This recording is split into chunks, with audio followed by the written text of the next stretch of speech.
Guys, dito pa tayo sa Malapisya, yung project natin, itong Malapisya, oh. Ganito yung bilog, yun makita sa likod. So project natin is Ice Residences. Yun po, by 2026 turnover po ito. So yun lahat po yun, SMDC, oh. Yung unahan, si Residences, ito Ice. So ito po yung isa sa binibenta natin, Ice Residences. Yan.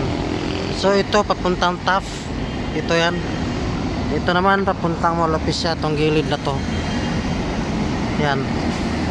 Itan Ice Residences. So kagandahan nito, yung project natin is pwedeng gawing office, yung unit. So may mga construction pa gumagawa nito. Pwede mo gawing office, Ariso residential unit. Pwede mo siya gawin. Yan. Harap po siya ng Shell Residences. Yan ang Shell Residences. Harap po siya. Yan. So ang ganda ng project natin.